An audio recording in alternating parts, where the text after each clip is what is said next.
From Bravery Media, this is Appendix B, candid conversations about higher ed in 10 minutes or less. On today's episode, higher ed's differentiation problem. Here's Kristen Van Dorn and Joel Goodman. You know what bugs me in higher education marketing? Oh, sorry. What, Kristen? Is that too on the nose? No, that's great. Kristen, what doesn't? No. You know what doesn't bug me in higher education marketing?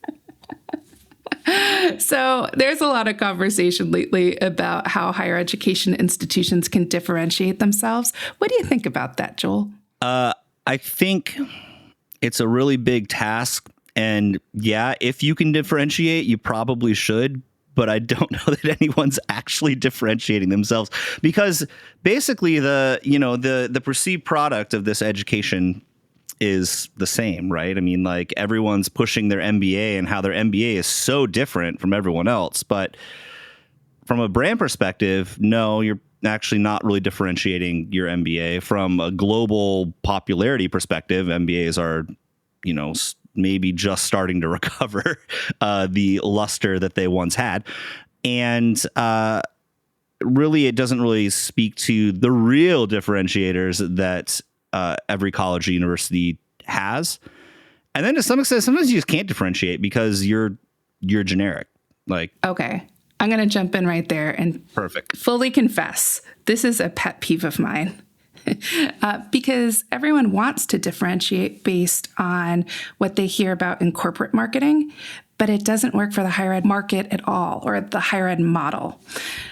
The reason it doesn't, there's a few, but the big thing is that higher education is in a model of co-opetition with other institutions. So when you think about the trajectory of faculty in their careers, first of all, they have mentors and they study under professors. Then they have mentees when they become professors. And many of them, their closest mentees and their closest mentors stay or work in higher education. And what happens is they're the least likely people to support wanting to be better than or in direct competition with their mentors and mentees. They affiliate closer with their field than they do their institution in many cases.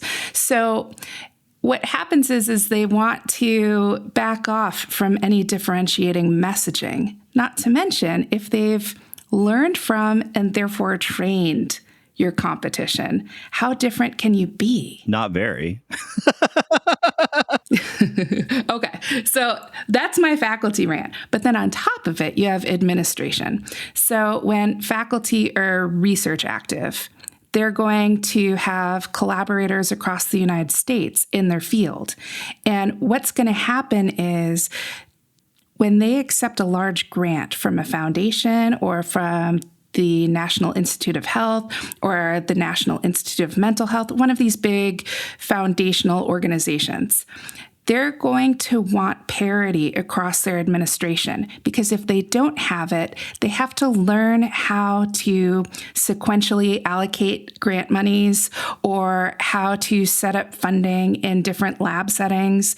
So they need the exact same administrative structure. It's why there can't be any changes in administrative structure internally, because they have to match. Sometimes they're even stipulated by the foundation. The foundation sort of expects a certain level of management to occur for the monies that they're dispensing. So research organizations have the same focus, the same people, the same structures in order to get that money rolling. Consequently, when you have created these specific ways that organizations are set up, that means that you have a very specific expectation for how that money is going to trickle through the organization and what those student experiences are going to be like based on what you have. Yeah, so a brief analogy, it's sort of like when you have a website designed and built for you, and you are trying to like rein in all this stuff that's been happening forever, like the Wild West web stuff that's gone on for years. And what you end up doing is building something that is fit to the purpose at the time, like exactly what you wanted to do with your website, but it isn't flexible enough for any future changes to happen. So you put that really rigid structure in place, and then you're not able to actually progress and change or modify because it's so entrenched without spending a whole bunch of money to do a full rebuild or a full redesign on it. And so, like, similar to what you were just saying, if you are beholden to these accrediting bodies or to these research foundations, to all these different structures, I guess it's similar to like lobbying in the government, then you're kind of stuck there because of the structures that are put into place. It could be the expectations of these external organizations are, guiding those structures. It could just be that you've put as you were saying, all this administrative work into setting up very specific structures internally on how students are going to act, how they're going to learn, and that sort of a thing. Very similar to if the website, it would be those external, in weird ways, the website that you built to be very rigid would be these external foundations or these structures that are very specifically you put into place, and you're not able to kind of break free. You kind of entrap yourself within these, right? Right. So you kind of nailed it. There's this ecosystem that higher education is dependent upon in order to operate. So we're talking research dollars, you're talking accreditation bodies, all of those ecosystem partners expect a certain structure and employ that structure, and you don't have a lot of flexibility to change it. Then on top of it, you've got just the nature of how faculty educate and partner with one another that are also going to entrench those same structures. Then on top of it, once you have that parity in style, in delivery, in administration, then you're going to be looking at having parity in programs. And that goes from anything to direct academic programs all the way through to the kinds of study abroad opportunities or co-op or internship programs, career services. All of those factors create an environment where all of your organizations automatically look the same. So differentiation is not possible on that level. It's not going to be like how Target differentiates from Walmart. It's going to be intensely different because Walmart and Target, in this case, are cooperating with each other a ton. And they're dictated by other surrounding forces in the market. So, Kristen, how does this affect an institution on a brand level? So, because it feels like, okay, you're kind of stuck because you can't fix all this kind of stuff that works in the background, that is actually the core of at least part of the core of the product that you're trying to sell, right? When you get to the standpoint of trying to market that and message that, the marketing offices that are generally completely disconnected from all of that behind the scenes wrangling and everything else. How do those rigid structures affect being able to differentiate air quotes, with messaging alone? Well, I think that there's a couple of different strategies you can take.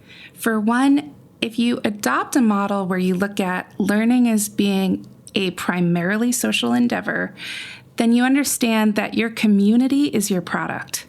That's what people are interested in. That's what they're getting excited for. That's what they want to feel when they do a campus visit. They always talk about it's a vibe thing. Well, it's a vibe about whether or not they're going to fit into your community. If your community is something that feels authentic and real and connective and open. So one way is to brand and market the community. Another piece of it, I think, is to take cues from other disciplines where you see more of that co-opetition model. And that would be looking at sports, for example. Like, sports don't market each other, like they don't treat each other like, oh, I'm only going to market this and not this in order, like, I'm going to try to find the differentiation for the Seattle Mariners. Like, that's not going to happen. They're a baseball team. They're going to look like other baseball teams, right? Yeah. So it's not that you're trying to differentiate in that sense. You're marketing the whole field together. And then you're saying that this particular team offers a community and a sense of place and an environment that you can hang your hat on at the end of the day, or that you can be part of, that you could develop a relationship with. That's the kind of marketing and branding style that higher education needs to move towards in order to be effective. Thanks for listening to Appendix B. If you enjoyed this theme music, please let Joel Goodman know he made it. If you've got thoughts, we'd love for you to share them with us. You can do so at Apple Podcasts in the form of a review, or you can leave a comment on our YouTube channel, or if you just want to email us or hit us up on social, that's fine too. Thank you so much. And be sure to check out our newsletter at bravery.fyi. We'll be back next week.